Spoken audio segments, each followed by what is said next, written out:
안녕하세요. 배달라이더TV 바이크러쉬입니다. 지난 영상에서 고수익자 되는 법에 대해서 간단히 설명드렸었는데 여기 지금 이 세 가지만 완벽히 마스터한다면 월 400 정도는 거뜬할 겁니다.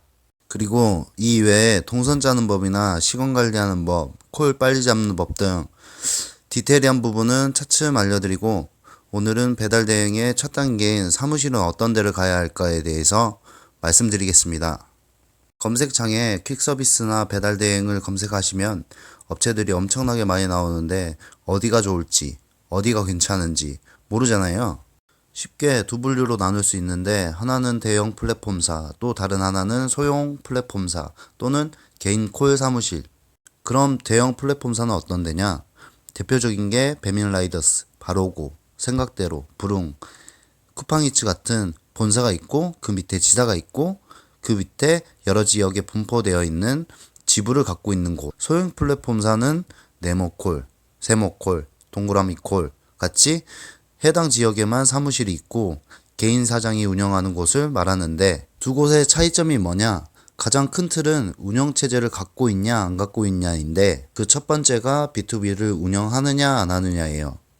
보통 배달 대행은 가맹점과 사무실이 계약을 맺어야지만 콜 수행이 가능한데 B2B의 경우는 비즈니스 투 비즈니스라고 회사 대 회사로 계약을 맺어서 해당 지역의 사무실에 위탁을 해서 콜 수행이 가능하게 한다는 거. 그렇기 때문에 사무실의 콜수가 많을 수도 있어요. 물론 소형 플랫폼사를 운영하시는 분들 중에 영업을 아주 잘해가지고 보유형 가맹점이 많아 콜수가 많이 나오는 경우도 있기 때문에 지역마다 사무실마다 콜수는 다를 수도 있어요. 그리고 두 번째, 정기적으로 오토바이 정비를 봐주는 업체가 있냐 없냐인데 이것도 지역마다 지부마다 다를 수도 있어요.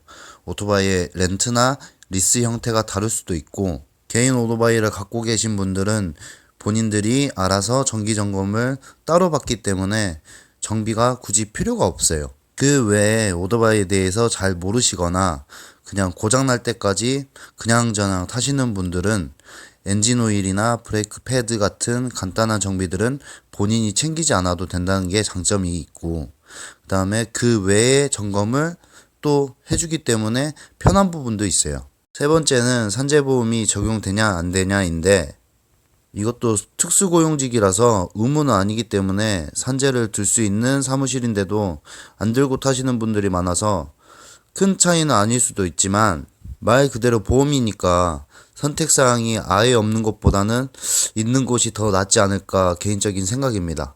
그 외에도 초기에 준비해야 될 것들이 많은데 지원을 해주는 것도 있고 본인이 알아서 챙겨야 되는 것도 있어요.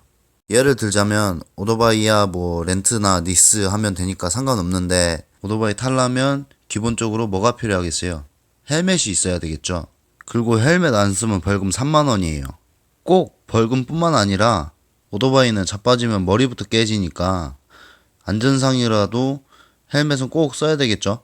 그리고 콜 프로그램이 아직까지 아이폰은 호환이 안 돼요. 그렇기 때문에 아이폰을 쓰는 사람들은 안드로이드 핸드폰이 꼭 필요하고요. 그리고 카드 결제하려면 카드기는 있어야 되겠죠. 현금 결제 같은 경우에는 거스름돈도 있어야 될 거고 가맹점에 재방문을 안 하려면 가맹점에 현금 결제를 먼저 하고 손님한테 가서 나중에 받아야 되니까 5만원에서 10만원 정도 시세가 필요할 거고요. 그리고 배달통에 음식 바로 실어도 되는데 찐여름 아니고서야 요즘 같은 겨울에는 10분만 싣고 다녀도 다 식어버리거든요. 그렇기 때문에 보온 보냉이 되는 배달 가방이나 버거백이 있어야 되고요. 그 외에도 장갑, 보호 장비, 뭐 라이더 자켓, 라이더 바지, 라이더 부츠, 우위, 핸들 커버, 열선 그립, 뭐 블루투스 헤드셋, 조끼, 블랙박스 등등등 준비할 건 엄청 많아요. 이런 거 준비하려면 암만 싸게 잡아도 한 100만 원 정도는 들어가는 것 같아요. 이런 게 갖춰지면 좋겠지만 굳이 이렇게까지 필요는 없어요. 돈 벌러 하는데 굳이 돈 쓸 필요는 없잖아요. 그리고 일하려고 마음먹고 오시는 분들도 며칠 일하다가 적성에 안 맞아가지고 포기하고 집에 가시는 분들도 많아요. 그래서 며칠 일해보고 적성에 맞으면 하시는 거죠.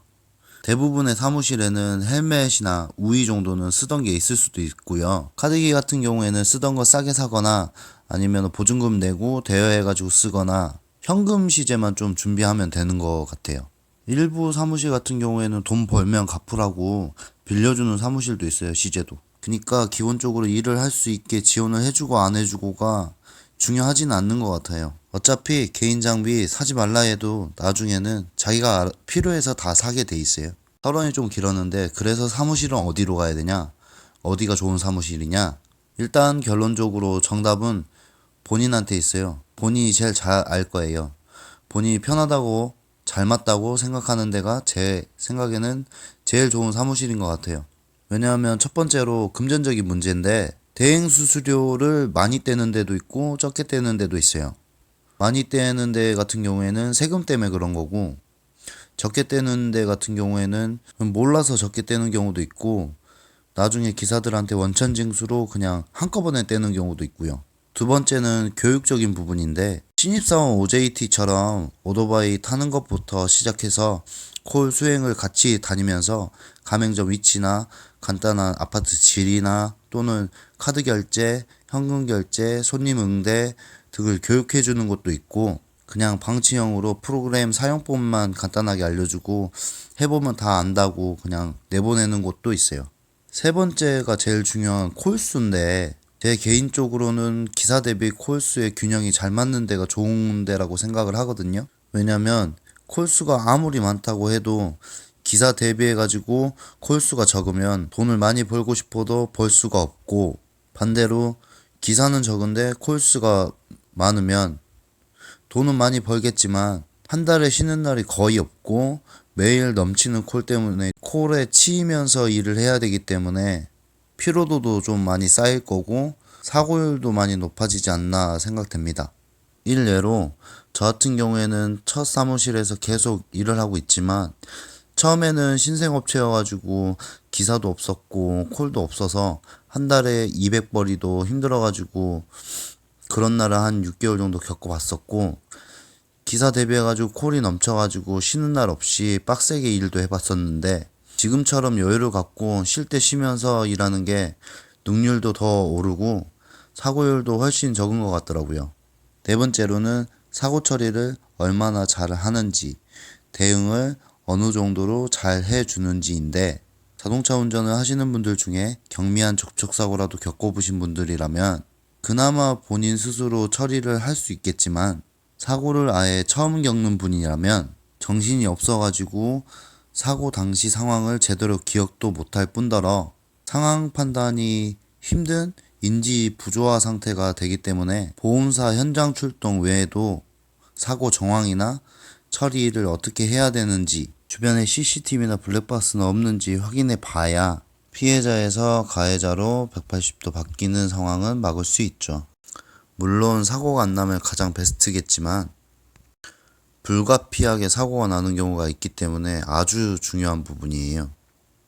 그 외에도 강배가 있는 사무실, 없는 사무실, 전투콜이 심한 사무실, 안 심한 사무실, 여러 사무실들이 있을 텐데, 지금 배달 대행을 하시는 분들이나 배달 대행을 하시려고 하시는 분들 잘 생각 한번 해보세요. 어디 사무실을 가든지 간에 누군가 내 대신 돈을 벌어주는 것도 아니고 내가 하는 만큼 돈을 버는 일이기 때문에 내 능력치나 의지를 좀 더 올리고, 심한 전투콜이라고 콜이 안 잡힌다고 이런저런 핑계로 조기 퇴근을 하신다든지 사무실에서 무의미하게 시간을 보낸다든지, 아무리 전투콜이 심하더라도 그 중에도 독하게 열심히 일하시는 분들은 돈을 많이 벌잖아요. 예전에 열정페이로만 일했던 저는 이렇게 일한 만큼 돈을 벌 수 있다는 게 얼마나 즐거운지 모르겠어요. 아무튼 배달 대행을 지금 하시고 계시는 분들이나 배달 대행을 준비하시는 분들 모두 초심 잃지 마시고 이루고자 하는 목표나 계획을 꼭 이루시길 바라겠습니다. 아무쪼록 오늘도 안전운전하세요. 지금까지 바이크러쉬였습니다. 감사합니다.